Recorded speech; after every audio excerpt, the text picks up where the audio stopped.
Dios le bendiga. Dios le bendiga. Vamos a la palabra del Señor rápidamente. Busque por favor en su Biblia, en el libro de Santiago, en el capítulo 1. Mientras usted lo busca, Santiago, capítulo 1, Nuevo Testamento. Por ahí, despuesito de Hebreos, ¿cierto? El otro día estaba conversando con un hermano por videollamada y estábamos hablando justamente de este libro y me quedaron dando vuelta a algunos conceptos que son los que me gustaría compartir hoy día. Y es bonito cuando los hermanos llaman para estudiar la palabra, para consultar dudas que tienen, cosas que están ahí dando vuelta.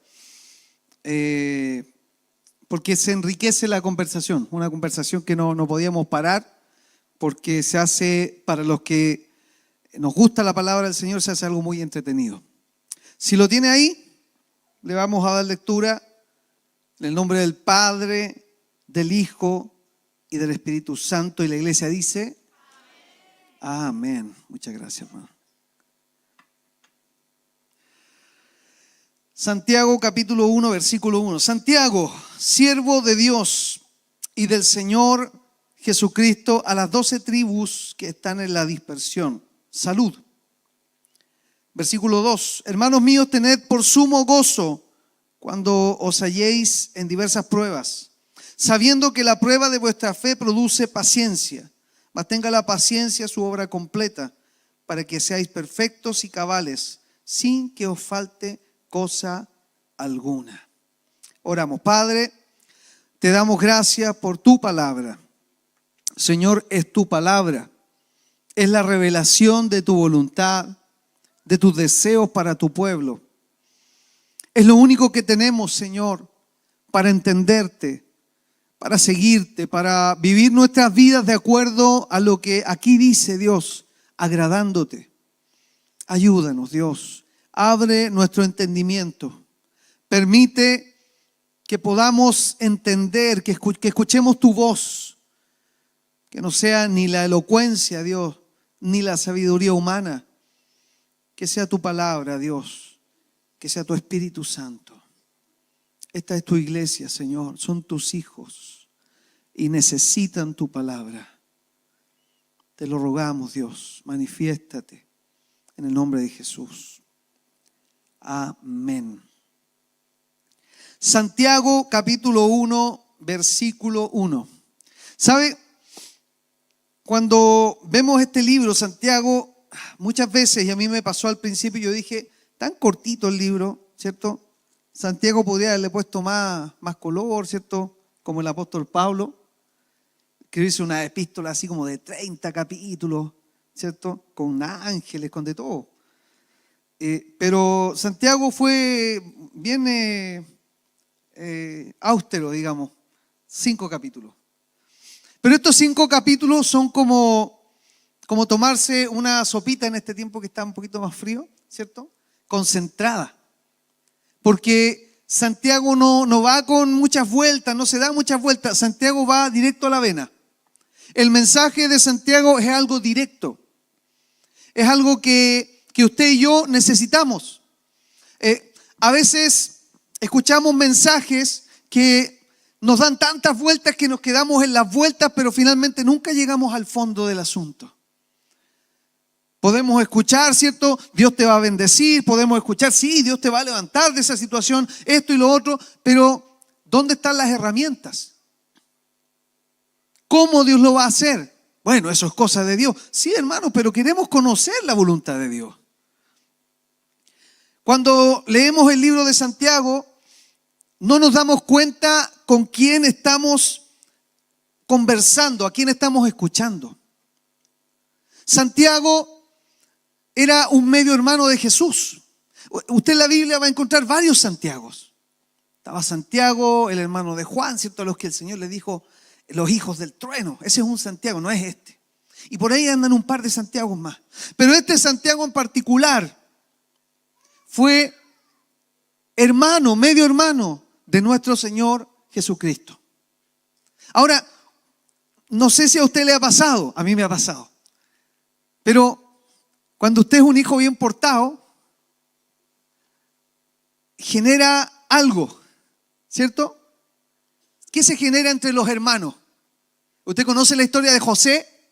José, ¿cierto? Con su túnica de colores, ¿cierto? Que le hizo el papá, y el papá decía, no, si él, que no vaya a hacer esto, que no vaya a hacerlo. Era el hijo, dígalo usted. Sí, no nos engañemos. ¿Cierto? La verdad es que su papá lo tenía ahí como medio guardadito, ¿cierto? No lo toquen, no le hagan esto, lo otro. Y los hermanos, ¿qué pasó con los hermanos? Se generó envidia. Sí, tanto que lo metieron a un hoyo y lo vendieron como esclavo, hermano. 20 años dando vueltas allá en Egipto. ¿Sí? Acá tenemos posiblemente al hermano mayor, al primogénito de José y María, ¿cierto? Luego de haber nacido Jesús. Ellos tuvieron por lo menos 6 hijos más. 6 hijos más. Cuando nosotros vemos ya los evangelios, nos damos cuenta que la figura de José, el padre, no está. Y la mayoría de los que han estudiado la historia bíblica dicen que porque José ya había muerto, él no estaba presente. No salen los escritos, José, ¿cierto? El padrastro de nuestro Señor, que también lo hizo al entender el mensaje, al entender lo sobrenatural del embarazo de su esposa, María. Pero ya no estaba, lo que significa que además de ser el medio hermano de Jesucristo, Santiago fue el que tomó el lugar del hombre de la casa una vez que nuestro Señor comenzó su ministerio. Sí. Imagínese usted ser hermano, tener de hermano al Señor. Un hijo que nunca dio que hacer a sus padres, que siempre fue obediente. Sus padres nunca tuvieron que preocuparse porque él hiciera sus deberes. Él los hacía. Nunca tuvo que preocuparse por su lenguaje, por sus amigos, por sus juntas. ¿Con quién vas a salir hoy? No, él era el hijo perfecto, porque era el Señor. Dice que él fue tentado en todo, pero no pecó. Por lo tanto, podemos asumir que él fue un hijo maravilloso, ¿cierto? Algunos se identifican aquí y dicen, yo, sí. Y algunos dicen, no, yo soy la oveja negra. Y ahí al lado, en algún momento, nació Santiago. Y estaba ahí. Y veía, ¿cierto? Que cuando decían, Jesús está sentadito ahí. Jesús está leyendo la Torá. ¿Cierto? Y Jesús está haciendo sus cosas, tiene su pieza lista.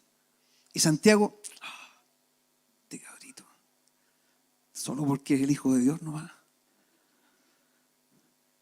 Y luego se muere el padre, posiblemente por ahí comienza el ministerio del Señor a los 30 años, más o menos, ¿cierto?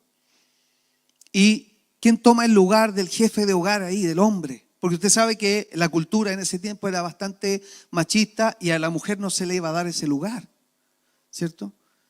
Entonces, él tuvo que seguir encargándose de la casa y de sus hermanas y hermanos y apoyando a su madre. Y pasa el tiempo y de repente este hijo declara que es el Mesías. Mi hermano, usted póngase por favor en los zapatos, en las sandalias de Santiago. De repente ese niño que usted lo vio toda la vida, que jugó con él a las bolitas, no sé, alguna cosa que jugaban los judíos en ese tiempo, no tengo al trompo, no sé.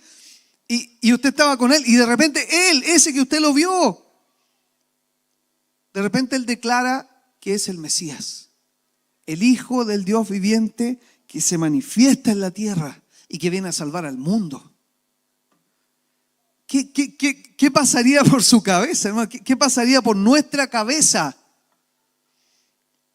Si un niño suyo que está ahí, de repente ya a los 15, 12 años, ¿se acuerda de esa escena cuando Jesús se pierde? Y los papás pasaron pasaron un par de días, no me acuerdo exactamente el tiempo, pero no fueron horas. 4 días más o menos duraba el viaje que tenían que hacer, ¿cierto? En esa fecha, para esa fiesta. Y de repente pasaron días y Jesús, ¿sabe por qué no lo buscaban? Porque Él nunca se perdía.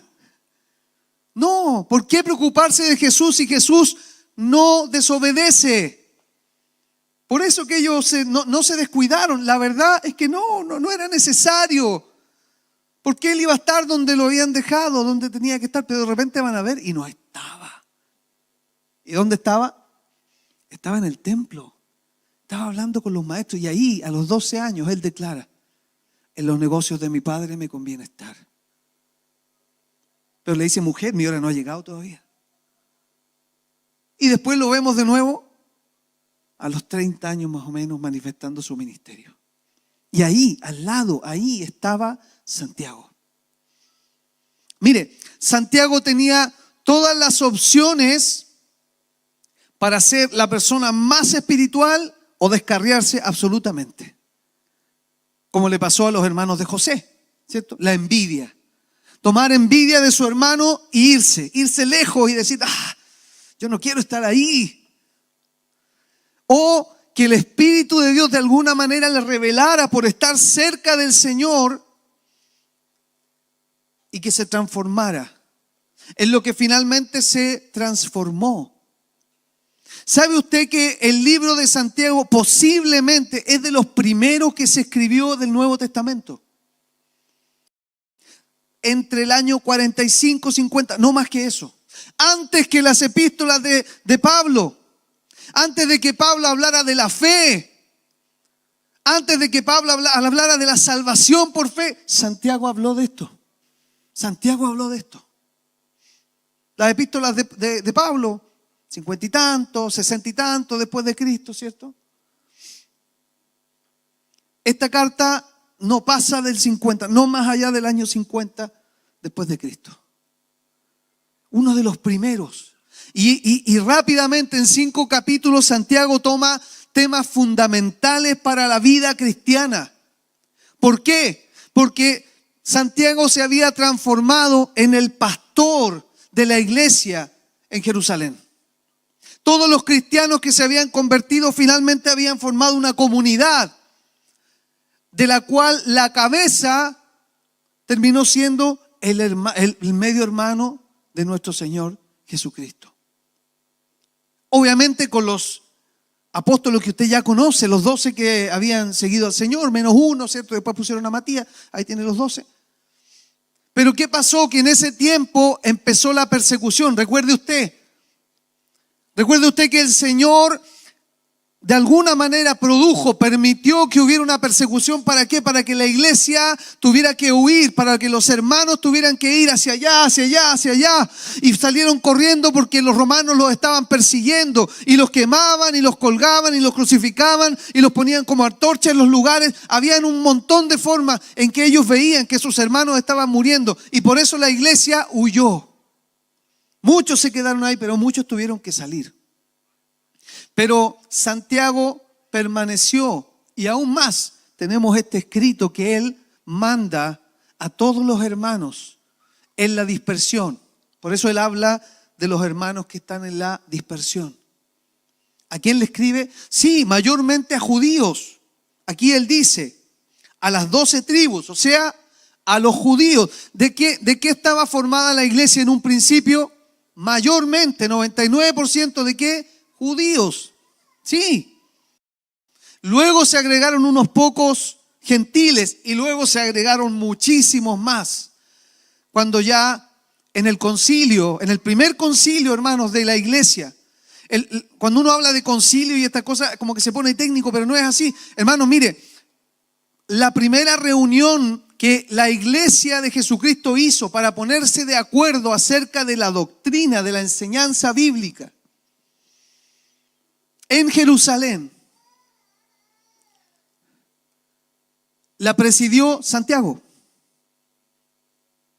Ahí en Hechos, cuando viene el apóstol Pablo, después de dar su primer viaje, llega a quienes se dirige. Primeramente, Santiago o Jacobo. Usted lo va a encontrar con distintos nombres.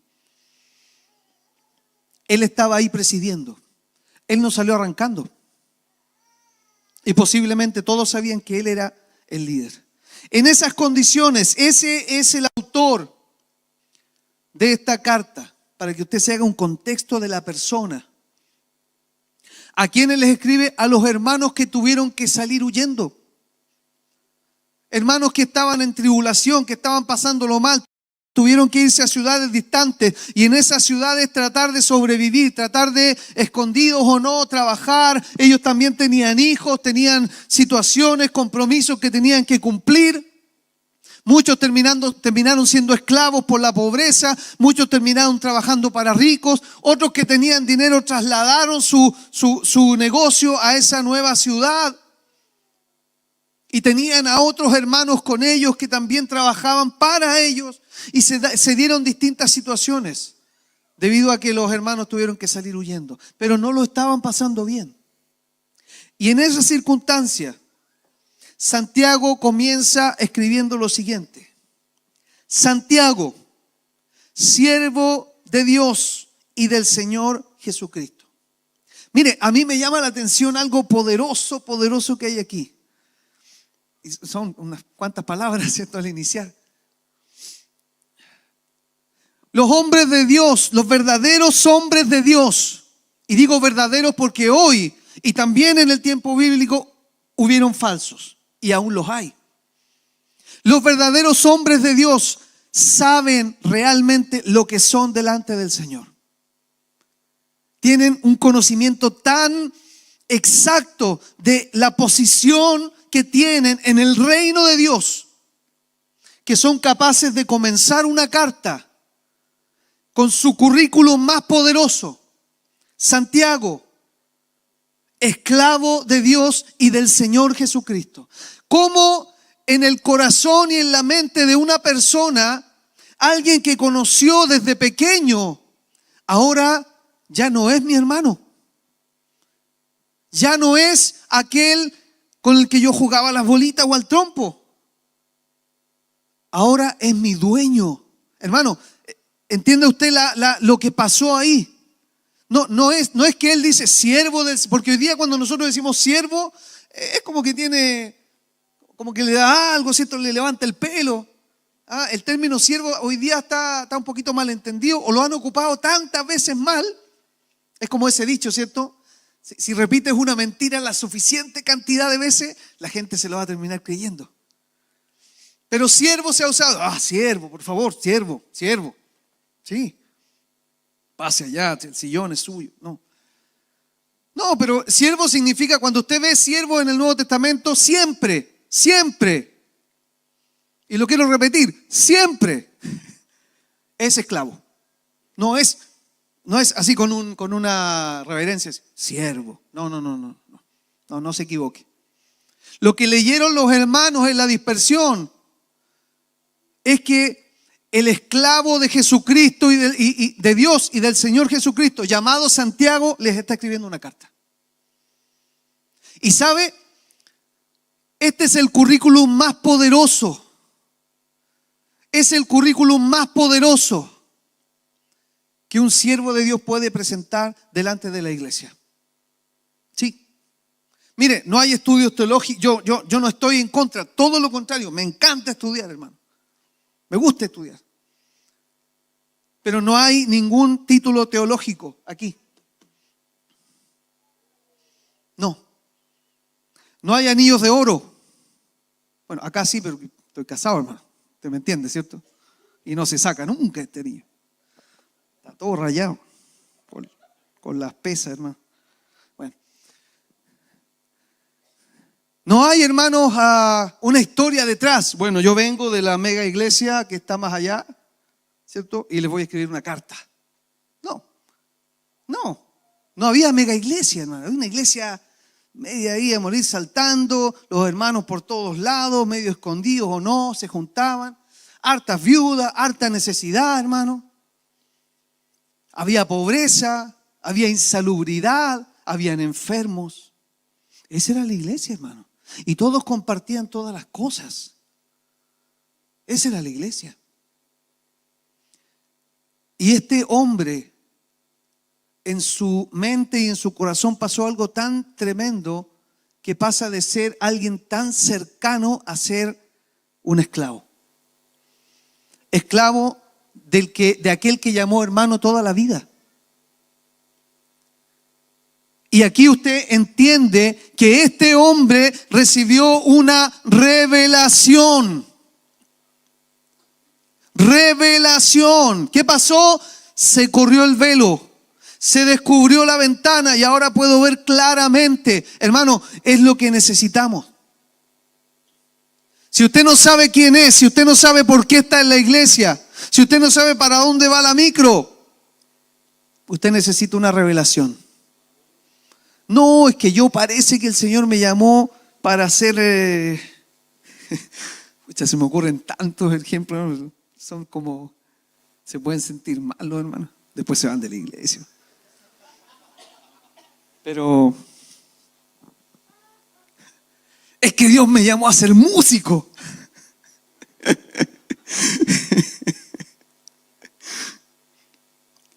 Es que Dios me llamó. Hay tantas cosas, hermano, que no, son lindos dones, son cosas bonitas, hermano, pero Dios no te llamó a eso. Hay algo más. ¿Usted cree que a mí el Señor me llamó a cantar?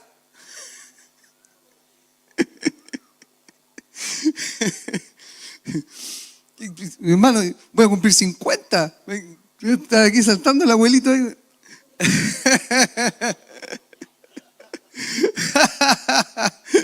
No, hermano, hay más en el Evangelio que estas cosas que son bonitas, son entretenidas, está bien, bendicen. Sí, yo no lo niego, no voy a renegar. Es un lindo servicio, pero Dios te llamó a algo más. El problema es que nos quedamos con esto bonito y creemos que esto es. ¿Sí? Yo toco tan bien este instrumento, la guitarra, el arpa, lo que sea. A esto me llamó el Señor. No te quedes con eso. Pídele al Señor que te revele. Y díselo con estas palabras. Señor, yo necesito una revelación. Porque si no, no puedo seguir, no puedo avanzar. Cuando el Señor se revela a tu vida, ahí recién tú comienzas a caminar. Ahí recién tú comienzas a andar en el camino. Antes de eso, hermano, es una preparación, es una cosa pequeñita, pero todavía no ha pasado nada. Cuando Santiago escribe esta carta, ya es el pastor de la iglesia. Entre paréntesis, le habían puesto un sobrenombre. A ver si alguno de los estudiosos aquí se acuerda del sobrenombre que le pusieron a Santiago. No está acá, obviamente, está en la historia, hay libros que... Pero él tenía un sobrenombre y era re feo el sobrenombre. A Santiago le decían rodillas de camello. Bradita, rodillas de camello. ¿Sabe por qué? Porque tenía así una rodilla. No, hermano, porque oraba mucho. Mire, una característica de un buen pastor. Y esto no lo sabemos a través de esto, lo sabemos por testimonio histórico. Él oraba mucho. Él oraba mucho. Todos los hombres de Dios, nuestro pastor nos ha enseñado, los que han traído avivamiento al mundo en la historia han sido hombres de... Sí. ¿Cómo cree usted que Dios le reveló a Santiago quién era y qué tenía que hacer? Porque el hombre oraba. Y si no oramos, usted dice, es que Dios no me revela nada. Sí, pero que no ora, po. ¿Oras o no oras? Es que yo quiero que venga el ángel que aletea al lado mío. Yo quiero sentir como el viento del ángel. Y ahí, en ese momento, que me revela así como algo mágico. Y hablan de Dios como si fuera Aladino. ¿Entiendes? Es como que y va a salir y se va a hacer la revelación. No es así, hermano. Usted tiene que orar, tiene que arrodillarse y decir, Señor, ten misericordia de mí y revélame para qué soy bueno. ¿Para qué te sirvo, Señor? No es la música. Pero es que eso me gusta tanto. No es cantar. Pero Señor, ¿cómo? Lo siento. Pero eso es orar. Si usted, mire, usted tiene que ser honesto con el Señor. Sabe que me gusta tanto esto, Señor, pero quiero que se haga tu voluntad, no la mía. Y sabe, el otro día lo hablaba con una hermana. Dios puso, estoy hablando en pasado, Dios puso dones y talentos en cada uno. El problema es que no los descubrimos. Están ahí, están latentes, son potenciales. Uy, el hermano tiene un potencial gigantesco. ¿Pero sabe lo que es el potencial? Todo lo que el hermano no ha hecho. Eso es el potencial. Si no es nada, no está hecho, está ahí. Pum, pum, está latiendo. Pero no se manifiesta. Potencial. Bonito tener alto potencial. Pero es más bonito que se manifieste, que se haga, que las cosas se transformen en hechos. Cuando vemos la carta de Santiago, Santiago va a la vena, hermano. Aquí la cosa es así. Él habla de hechos concisos. Él habla de fe y habla de obras. Él habla de la lengua. Cosas que son fundamentales en la vida del cristiano. Pero me llama la atención que cuando él comienza presentándose igual que otros hombres de Dios. Por ejemplo, el apóstol Pablo. Vaya una carta del apóstol Pablo. Yo por aquí dejé marcadita una carta del apóstol Pablo. Ahí está. Romano. Usted tiene que leer Romano. Mire cómo empieza la carta a los romanos. Teología sistemática. Pablo, siervo de Jesucristo. Mire, el mismo currículum, siervo de Jesucristo, llamado a ser apóstol. Ese es el cargo que le entregaron. Apartado para el evangelio de Dios. Así se presenta el apóstol Pablo. Y usted va a ver eso en todos los hombres de Dios, que son esclavos de Jesucristo. Entendieron que su lugar exacto delante de la gracia de Dios es disponer su vida. Mire, muchas veces nosotros decimos, Señor, yo te entrego mi vida. O hacemos el llamado. ¿Usted quiere entregarle la vida al Señor? Venga y oramos. Sí. Pero entregar la vida significa esto: ser esclavo. Es que usted ya no tiene nada suyo. Es que a usted ya no le pertenece nada de lo que usted creía que le pertenecía. Es que su vida ya no es suya. Es que su voluntad ya no es suya. Es que sus ideas, sus anhelos, ¿cierto? Ya no valen. Lo siento.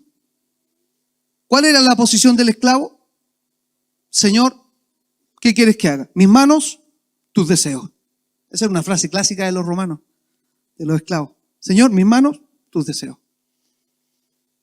¿Qué hago yo si no tengo tu voluntad? Nada. Nada, no puedo hacer nada porque no tengo la palabra. No me voy a mover ni a derecha ni a izquierda. Señor, dime. ¿Por qué? Porque soy esclavo. No, es que lo sobreespiritualizamos y decimos, no, es que el Señor me tiene que revelar. No, si Él le revela. No, hermano, no, si había alguien en la Biblia que no hacía algo, el apóstol Pablo declara y dice, yo no he podido ir a Roma. El Espíritu me lo ha impedido. ¿Cómo el Espíritu se lo impedía? Porque cuando él oraba y decía, yo quiero ir a Roma, el Espíritu le decía, no. Y cuando trataba de hacer un trámite, se iba al consulado, hacía la visa, ¿cierto? Y le decían, no, lo siento, para atrás, vuelva después. Y el Espíritu decía que no. Santiago, esclavo de Dios y del Señor Jesucristo. ¿Cómo usted se declararía esclavo de alguien a quien conoció toda la vida? ¿Alguien tiene a su hermano, a su hermana acá? Mírelo y quizá usted diga, algún día, mire, yo creo que en el mejor de los casos nos va a tocar a alguno trabajar para un familiar. Y cuando estamos en el trabajo y ese familiar viene y nos dice, ojo, está mal hecho eso. Eso está mal hecho. Ah, pero hermanita, ¿cómo te enojáis? Es que estamos en el trabajo, no estamos en la casa. Aquí se requieren resultados, ¿cierto? Hacer bien el trabajo. Ojo, hermano, no, ahí no había que, eso no había que hacerlo así, no había que construirlo de esa forma. Ah, pero hermano, si somos hermanos. No, desármalo y vuélvelo a hacer bien. y cae como mal. Pero aquí no es el Señor el que le pone, por decir así, su autoridad encima a Santiago. Es Santiago el que se viste de esclavo. Es Santiago el que se viste de esclavo. ¿Cómo es posible que eso pase? Y disculpe que sea majadero en decirlo. Yo no le voy a dar un sistema, no le voy a dar una fórmula para que eso pase en su vida. Lo único que yo puedo ver aquí en la palabra, discernir por la historia y por lo que sabemos de Santiago, es que hubo una revelación profunda que permitió ese cambio. No hay un cambio profundo en la vida del cristiano, del Hijo de Dios verdadero, hasta que haya una revelación real de Dios. No puede haber, hermano, no puede haber. Ese día cuando tú te encuentras con Dios, ese día cuando Dios se presenta delante de ti y comienzas a tiritar y caen las lágrimas porque no entiendes por qué tu cuerpo está sobrepasado y ves a Dios tan grande y tú te ves tan pequeño y pecador. De alguna manera entiendes tu posición delante de Él. Y entiendes que todo lo que hagas, tiene que ser para agradarle. Cuando recibes el amor de Dios, ese día cuando Él te abraza y tú tienes la revelación de Jesucristo en la cruz, la revelación de la cruz en el Calvario, ese día Dios se te revela y ya no puedes seguir siendo el mismo. Ya no pueden ser los mismos amigos, ya no pueden ser las mismas cosas. Todo cambia, hermanos. Desde ahí en adelante las cosas comienzan a cambiar porque hubo una revelación.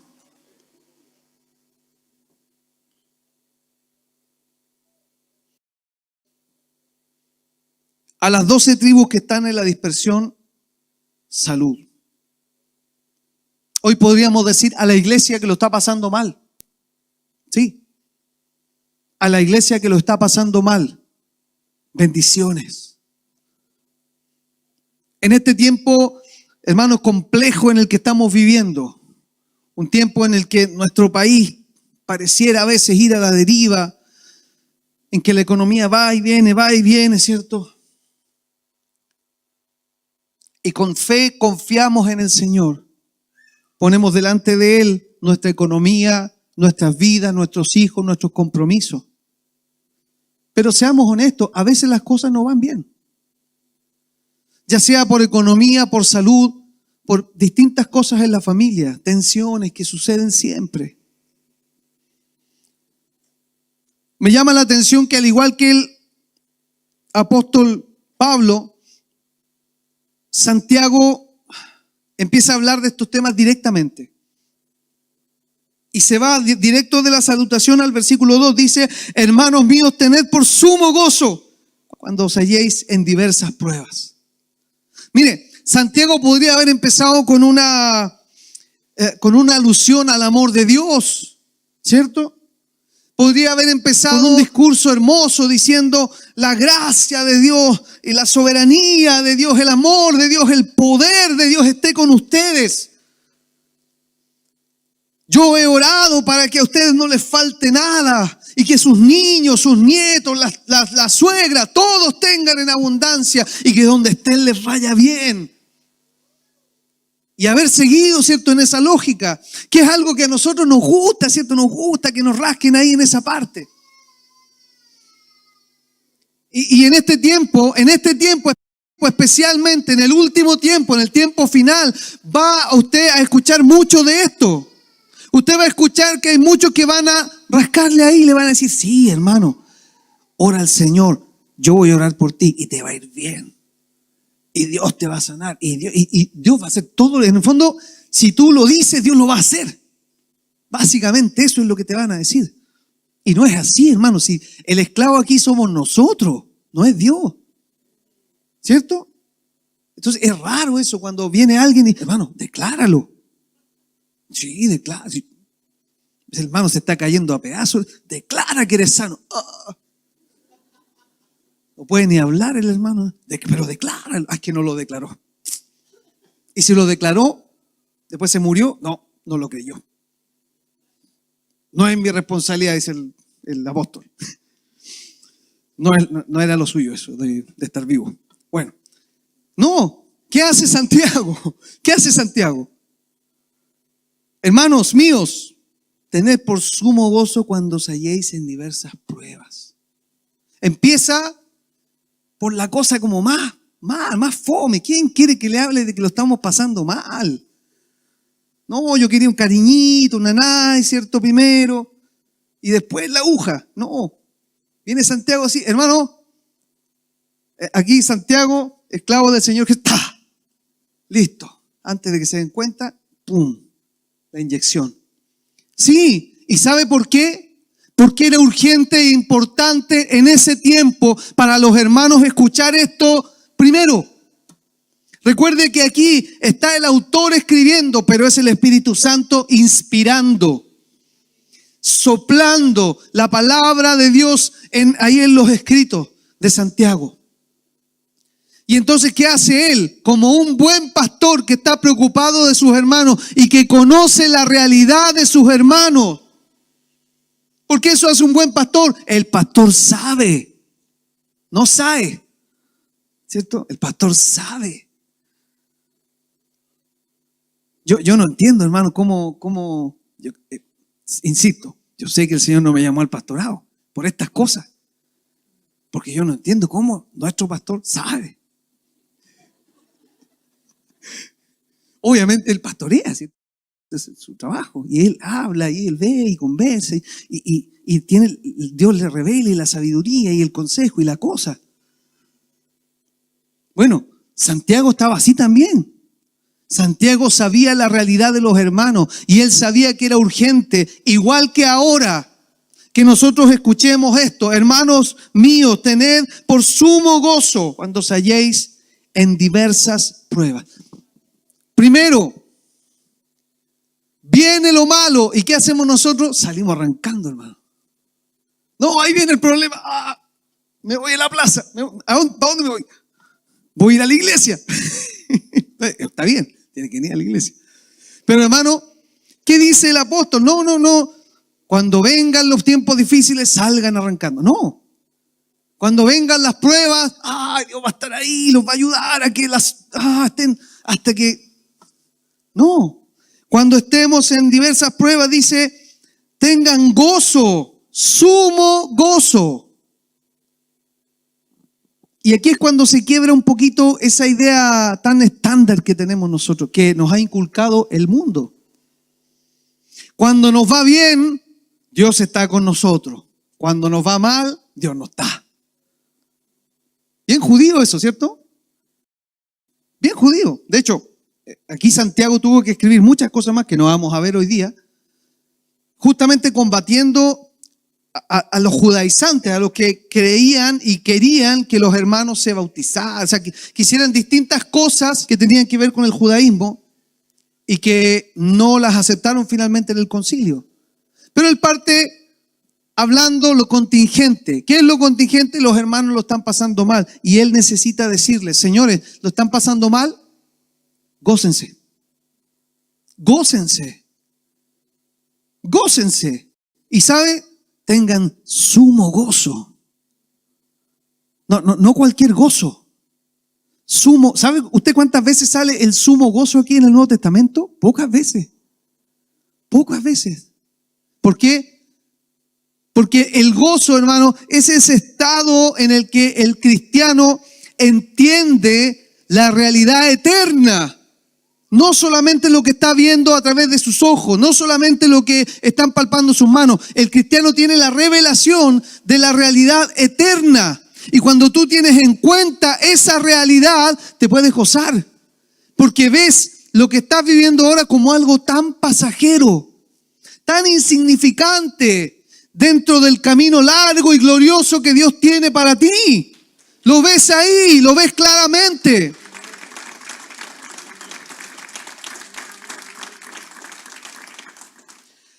Quizás podríamos decir, Santiago está diciendo gócense. Claro, él está en Jerusalén. Nosotros estamos acá, no sé, pues en San Bernardo, en Buin, ¿cierto? En Pirque, y aquí está mala la cosa. El tema es que no era así. El tema es que ahí donde estaban quemándose todas las cosas y a las personas, ahí Santiago se había quedado. Santiago no lo estaba pasando bien. Santiago no estaba mejor que los hermanos que estaban lejos de la dispersión. Pero aún en esa circunstancia, Dios se había revelado a él. Y de alguna manera este consejo viene del cielo, inspirado por Dios, diciendo, Señor, yo entiendo que estoy en una circunstancia difícil. Pero ¿qué sucede? El Señor me dice, gózate en esa circunstancia. No lo entendemos bien, no nos cuadra mucho, porque gozarse es en situación buena y estar triste es situación mala, ¿cierto? Pero aquí la situación es difícil y Dios dice, gózate. ¿Cómo podemos hacer eso? Dígame usted, ¿cómo vamos a estar alegres en la situación difícil? ¿Cómo vamos a tener el sumo gozo que Dios está pidiendo acá de sus hijos? Hermano, usted entienda esto, cuando la Biblia habla en modo imperativo a alguien, hermanos míos, tened por sumo gozo cuando os halléis en distintas pruebas. Cuando la Biblia habla en modo imperativo, ¿qué hace? Está dando una orden. Está dando una orden. Y cuando usted desobedece una orden de Dios, ¿cómo se llama eso? Pecado. Eso, muy bien. Entonces, la pregunta es, ¿nos estamos gozando en la dificultad o estamos pecando? Mire cómo queda. Es como una ecuación matemática, es bonito. ¿Nos estamos gozando en la dificultad o estamos pecando? Se lo voy a extender un poquito. Yo sé que suena repetitivo, pero es para que quede y además para que se entienda mejor. ¿Nos estamos gozando en la dificultad o estamos pecando? Acabo de decir, nos estamos gozando en la dificultad. Estamos poniendo la vista en la dificultad, solo en la dificultad. No estamos poniendo la vista en las cosas eternas y por lo tanto estamos errando y estamos pecando.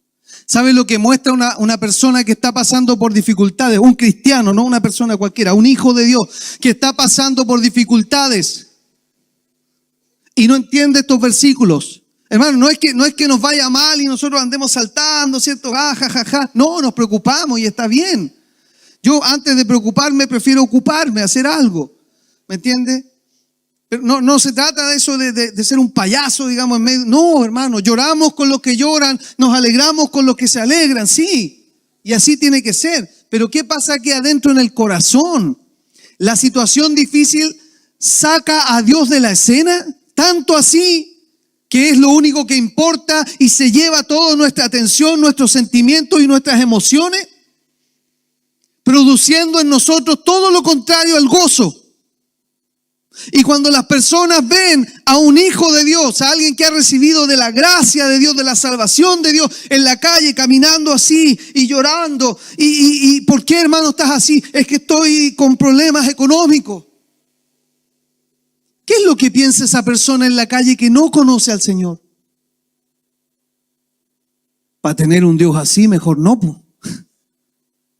Porque, hermano, muchos de los que van a llegar a la iglesia, muchos de los que van a convertirse, lo van a hacer cuando vean lo que pasa aquí adentro. Cuando ellos vean que nos amamos, entonces creerán, dice la palabra. ¿Y por qué nos amamos? Es que tengo sentimientos bonitos. Los sentimientos se van, hermano. Es obediencia a la palabra. Ama a tu hermano, ama a tu hermana. No es sentimiento, no es emociones, es palabra de Dios. Hermano, yo no puedo darte, insisto, una fórmula para tener gozo en las pruebas. Santiago no la entrega. Santiago prácticamente lo ordena. ¿Y sabe por qué Santiago habla en estos términos? Porque Santiago no tiene que convencer a nadie. Porque la palabra de Dios es la que trae vida, es la que edifica, es la que tiene ese doble filo que traspasa hasta lo profundo y hace la obra necesaria. ¿Y qué es esto que estamos leyendo? La palabra inspirada de Dios. Y la palabra inspirada de Dios me ordena a que en las pruebas y en las dificultades yo tenga gozo. ¿Cuál es la fórmula? Simplemente que Dios se le revele. Que Dios le revele que ahí, hermanos, en esto, en la dificultad, está la ganancia. Por favor, dígame en la historia, en su familia, de alguna manera, algún cristiano, hijo de Dios verdadero, que se haya convertido y desde ese momento en adelante le salió todo bien. Nómbreme uno. Nómbreme uno, por favor. Vamos. Lutero. No, mala idea. Calvino. Mala idea. Estoy viendo la historia porque yo no conozco a su familia. ¿Cierto? Por lo demás, yo soy, creo, el primero en mi familia de ser evangélico. ¿Quién? Nadie, hermano, nadie. Cuando Lutero clavó las tesis ahí en Wittenberg, ¿qué pasó? No, salieron persiguiendo, se armó la tole, hermano, guerra civil, que les coja, murió mucha gente, murieron muchas mujeres y niños que nada que ver. Lo tuvieron encarcelado, hermano, pasaron cosas malas. Pero Dios permitió. Voluntad de Dios. Hermano, cuando llegamos al Señor, las dificultades van a venir por el simple hecho que nosotros nos inscribamos, como escuchábamos el día viernes, en el libro de la vida y pasemos a ser hijos de Dios. Cuando Dios toma a alguien por hijo, ¿qué dice la palabra? Lo agarra ahí y empieza un movimiento así constante, hermanos, de lado a lado, a veces de la oreja, a veces de aquí arriba de las mechitas, a veces, no sé, por ahí su palito, su cosita. Pero al que toma a Dios por hijo lo disciplina. ¿Y cómo es la disciplina de Dios? Hermano, no compare nunca disciplina con castigo, no. No es que Dios, en el griego decía disciplina, pero en el castellano es castigo. No. Dios lo entrena. Ahí está la mejor palabra, ¿cierto? Esa es la mejor traducción. A todo el que Dios toma por hijo lo entrena. Lo entrena. ¿Y cómo nos entrena Dios? A través de las cosas buenas, puras cosas buenas, hermanos. Pasan todos los días, amanecemos, hermanos, abrimos los ojos, hay un pajarito cantando, salimos al trabajo, la micro está pelada, está vacía, estiramos la mano y ahí está todo listo. Vamos al metro, hermano, a la combinación de Baquedano y no hay nadie. Podemos tomar el metro tranquilo, súper bien. Llegamos a la pega 10 minutos antes para orar, antes de empezar el trabajo diario, ¿cierto? Oramos y de repente abrimos los ojos y está el jefe. Y nos dice, yo quiero eso. Todo bien, hermano, todo bien.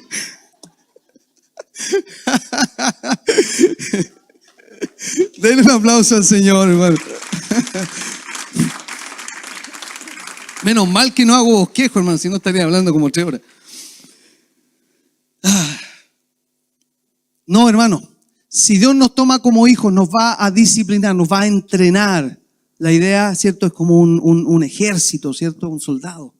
¿Y cómo nos entrena? Por la cosa difícil. Sí, las pruebas, las dificultades. Eso es lo que nos va a nosotros a pulir. Y eso va a hacer que nosotros salgamos realmente ganadores delante de Dios y le podamos dar gloria a Dios cuando pasemos la dificultad. Cuando pasemos la dificultad. Entonces ahí vamos a terminar, vamos a pasar por ahí y vamos a levantar nuestros brazos y vamos a decir gracias, Señor, porque tú fuiste, no fui yo, no fueron mis fuerzas, no fue mi inteligencia, no fue nada de eso, fue tu gracia en mi vida.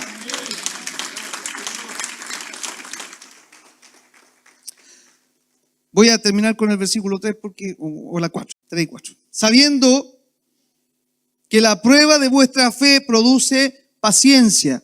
Mire, si usted nota algo en estos versículos, es algo bien evidente. Cuando Santiago habla de las pruebas, da por sentado que la prueba comienza y termina. Se capta al leer los versículos. Él habla de la prueba no como algo que está sucediendo constantemente y que no para, sino como un hecho puntual. Por lo tanto, usted tiene que saber que esa prueba, que esa dificultad no es para siempre. Esa prueba tiene un principio y tiene un fin. Sí. El tema es pasarla. ¿Qué es lo que usted necesita para pasar una prueba? Estoy en apuro económico, necesito plata. No, usted no necesita plata para pasar esa prueba. No. Pero es que, hermano, es plata. Si yo tengo plata, lo soluciono. Estoy en una dificultad de salud. Entonces, ¿qué necesito? Estar sano. Necesito los remedios. Plata para los remedios. De nuevo la plata, bueno. Y con eso yo lo soluciono. ¿Me entiende? ¿Cuáles son las herramientas?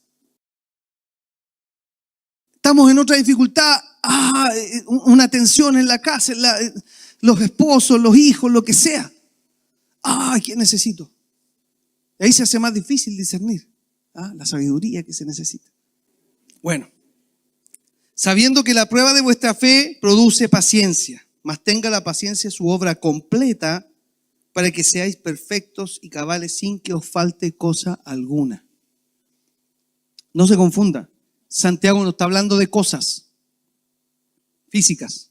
No está hablando de que en la prueba de dinero económica yo necesito dinero, que en la prueba de salud necesito los remedios, la plata, todo eso. No. ¿Qué está hablando él? De formarnos como hijos de Dios, de la persona que vive aquí adentro, que está aquí, que tiene que ser transformado a la imagen de Cristo. ¿Qué es lo que usted necesita para pasar la prueba? Si yo pudiera discernir, hermano, con la poca sabiduría que tengo, fe. Fe. Hay pruebas, y yo se lo digo porque lo he vivido, y también conozco personas que les ha pasado. Viene la prueba, usted no tiene las herramientas, no sabe, pero usted cree. Cree que Dios va a orar, cree que Dios va a estar ahí.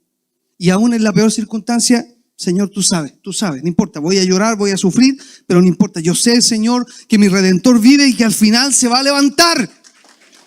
Y lo declara, ¿cierto? Como Job. Y de repente, la prueba pasa. Y usted dice, pero si yo no lo solucioné, yo no solucioné el problema.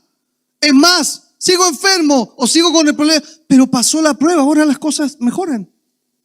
¿Qué pasó? Fe, hermano. No hay una fórmula como yo lo decía adelante. No, si yo le pudiera decir algo, es que usted crea que Dios está haciendo algo bueno a través de lo malo que usted ve con sus ojos. Crea que en el camino de salvación que usted está recorriendo, en ese camino Dios le está formando. Y está haciendo a alguien que se parece cada vez más a Jesucristo, el Señor. ¿Sabe dónde fue perfeccionado el Señor? Según lo que dice la palabra. Él fue perfeccionado en el dolor. ¿Sí? Cuando hablamos de perfección, alcanzó la madurez. Su máximo potencial ya no es un potencial, ahora se está manifestando. ¿Quiere usted que se manifieste en su vida? ¿Necesita usted que esa madurez se manifieste en su vida? ¿Para qué? Para que no le falte, dice aquí, cosa alguna. ¿Está hablando de dinero? No. ¿Está hablando de remedios? No. ¿Está hablando de sanidad? No. ¿Qué está hablando? Las cosas que están acá adentro. La madurez que se requiere para enfrentar las distintas situaciones en la vida del Hijo de Dios. Usted no necesita dinero.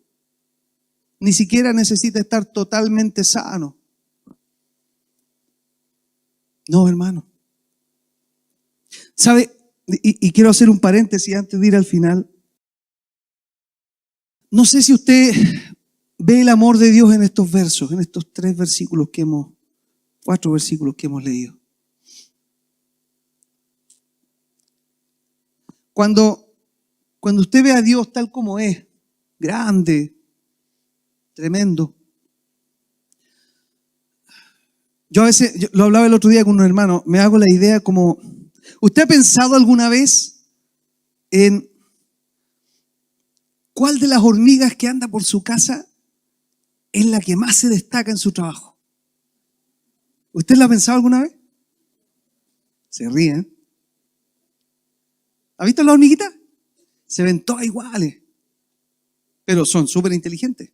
O sea, tienen, a ver, no sé si es inteligencia o no, pero hay algo ahí, instinto, esa es la palabra, que las lleva a hacer cosas extraordinarias. Guardan para el invierno, se esconden, ¿cierto? Cuando hace frío están ahí con su comida y con el verano salen y se llevan toda la comida que pueden. Usted va a abrir, ¡ay, está lleno! Están todas trabajando, están trabajando. Pero usted se ha fijado en la que trabaja más, la que lleva el pedazo de azúcar más grande, ¿cierto? Cuando usted va a ver el melón en el verano y está todo lleno, pero hay una que tiene un hoyo más grande hecho. Hermano, hay hormigas soldado. La que es más rápida para sacar la pistola. No sé, nosotros, hermano, cuando miramos las hormigas, jamás vamos a ver eso. No. Tendríamos que tener algo y estar ahí atentos, identificarla cada una con un colorcito, una pintita que nos diga cuál es la que camina más, la que trabaja más, la que cosa.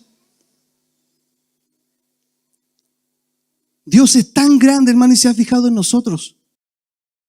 Y pone toda su atención en ti. Nosotros no somos hormigas, hermano, somos valiosos. Él nos creó con un propósito. Pero en términos eternos, yo creo que me quedo corto con el ejemplo. Me quedo corto. Y aún así, Él sabe cuántos pelos hay en su cabeza. Aunque nosotros nos fijáramos en eso, en las hormiguitas, no lo lograríamos, hermano. Pero Él es Dios. Él es Dios y Él nos ama y nos escribe esto mostrando su amor, su gracia, su misericordia para que podamos vivir en esta vida sin importar las circunstancias que vienen. Pasar adelante, seguir adelante y declarar al final: he peleado la buena batalla, he corrido la carrera. Eso es lo que el Señor quiere que declaremos. Pero no lo vamos a poder declarar si en medio de la prueba salimos corriendo, hermano. Enfrentemos la prueba. ¿Cómo? Con fe. Aquí el que pelea es el Señor. No es con espada, no es con ejército, no es con plata, no es con remedio, es con tu espíritu, Señor. Mire que salió bonito eso.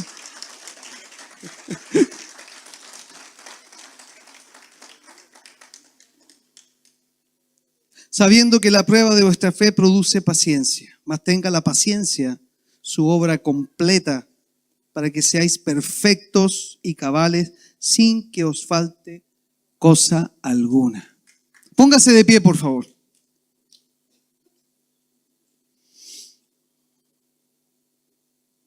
Diga conmigo: Dios me ama, por eso me habla. Dios me ama, por eso me habla. Necesitamos que ese amor de Dios se manifieste en nuestras vidas. Cierra sus ojitos ahí donde está. Padre, queremos darte gracias por tu palabra. A través de ella, Dios, vemos tu amor, tu preocupación por nosotros. Tu gracia, Señor, se derrama sobre los escritores bíblicos y anhelamos que se derrame sobre nosotros. Revélate, Señor. Si necesitamos algo en nuestras vidas, es tu revelación.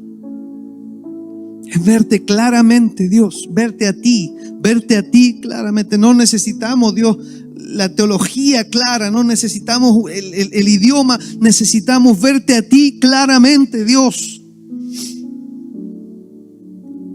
Necesitamos escuchar tu voz. Ayúdanos, Dios. Si estamos en problemas y en dificultades, permítenos tener fe para pasar la prueba, y pasando la prueba, Señor, declarar con gozo y con alegría que tú estuviste a nuestro lado, que tú siempre estuviste a nuestro lado y saldremos fortalecidos y mejores hijos tuyos, y nuevas pruebas vendrán, Señor, pero las podremos enfrentar con fe, con confianza en ti, creyendo, Dios, creyendo en tus promesas. Creyendo en tus promesas, Señor. Si usted está hoy en una situación difícil, si este mensaje de alguna manera hizo sentido en su vida personal, pase aquí adelante. Vamos, pase aquí adelante.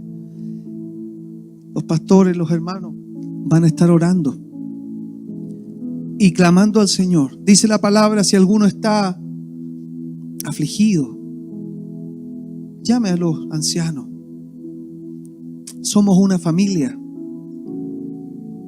Esta familia se llama Generación Encendida, pero principalmente somos hijos del mismo Padre.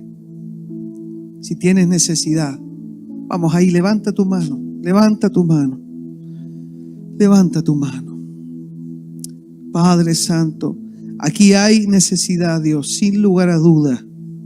Hay personas que necesitan de ti, necesitan de esta revelación y que su fe sea firme para seguir adelante. No nos avergonzamos, Señor, porque tengamos necesidad.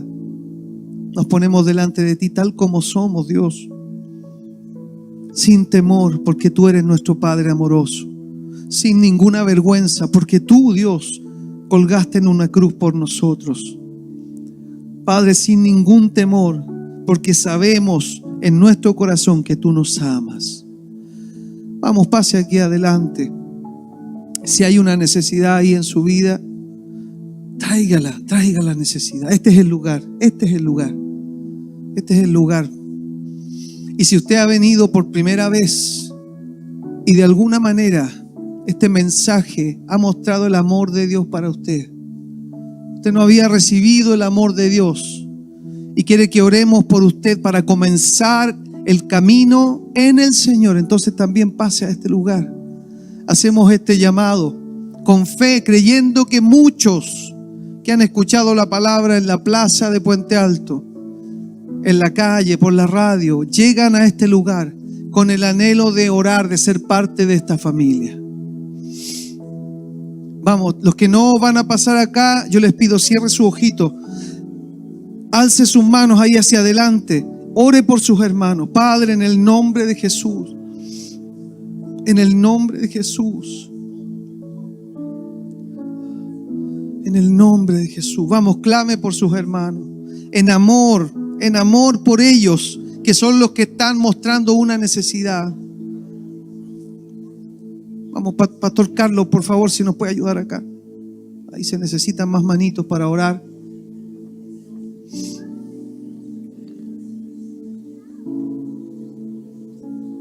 Mano José, por favor. Mano José, si nos puede ayudar acá a orar por los hermanos. Vamos. Eso. Gracias, Señor. Gracias. Padre, tu palabra nos revela, Señor, tu voluntad. Si hoy estamos en prueba, Dios, sabremos que esta prueba no es para siempre. Sabemos que la prueba traerá paciencia y esa paciencia nos formará como hijos tuyos, verdaderos hijos tuyos, Dios, verdaderos hijos tuyos, llenos de ese amor, llenos de esa gracia que se revela a nuestras vidas. Padre, en el nombre de Jesús, en el nombre de Jesús, vamos, clame por sus hermanos, clame por sus hermanos. Clame por ellos. Cierre sus ojitos ahí, extienda sus manos hacia adelante. Ore por ellos, ore. Aunque no le conozca, aunque no sepa su nombre, ore por ellos. Muestre su amor, el amor de Dios, el amor de Dios.